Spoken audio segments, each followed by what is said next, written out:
Besimi i jetuar, motrat e mia, është vepër dhe jo vetëm fjalë. Argument për këtë është ajeti kuranor ku Allah subhanahu wa ta'ala thot: "O ju që keni besuar, përse thoni atë që nuk veproni?" Është e urryer shumë tek Zoti që ju të thoni atë që ju nuk e veproni. Me këtë ajet kuranor, çfarë do Zoti xhaleshanehu të na tërheqë vëmendjen? Kërkon që besimin ton mos ta lejmë vetëm në kuadrin e fjalëve. Besova. Jo. Besimin ton duhet ta tregojmë me sjelljen ton, me durimin ton, me drejtësinë ton. Duke qenë se njeriu është qenie e qëllimshme, motrat e mia të dashura. Qëllimi kryesor i tij, kush është? E ka përcaktuar Zoti në Kur'an. Nuk i kam krijuar as xhindët dhe as njerëzit, veç se për të më adhuruar mua. Adhurimi është qëllimi universal i secilit njeri.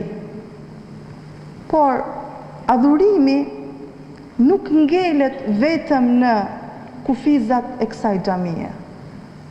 Ky qëllim universal duhet të dalë përtej xhamisë.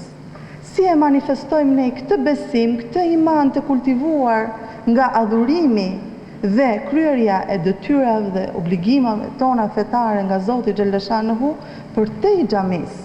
Profeti sallallahu alaihi wasallam e ka konsideruar që prej fejet është edhe largimi një pengese nga rruga, edhe buzëqeshja e sinqertë në fytyrën e dikujt, edhe fjala e mirë dhe e duhur, edhe empatia jote kundrejt një situate të caktuar, edhe të qëndrosh dikujt në momentet vështira të jetës, qoftë edhe thjesht në heshtje, edhe pa folur fare, thjesht me prezencën tënde. Këto janë vepra që në syrin tonë ndoshta janë shumë të thjeshta, shumë normale, por që peshojnë fort dhe rëndojnë fort në peshorën e Zotit. Dhe ky është besimi i jetuar. Çdo ditë njeriu ka mundësi të mësoj, por çfarë ndodh sot, sidomos me brezin e ri? Lexojnë, kërkojnë pafund, dhe dalin informacione pafund, gjë që e lodhin zemrën, nuk mund ta filtroj dot. Dhe çfarë lodhet? E le, kalon në gjëra jo të dobishme, gjë që e largojnë atë nga misioni kryesor që thamë që ishte adhurimi. Çfarë thot profeti sallallahu alaihi wasallam?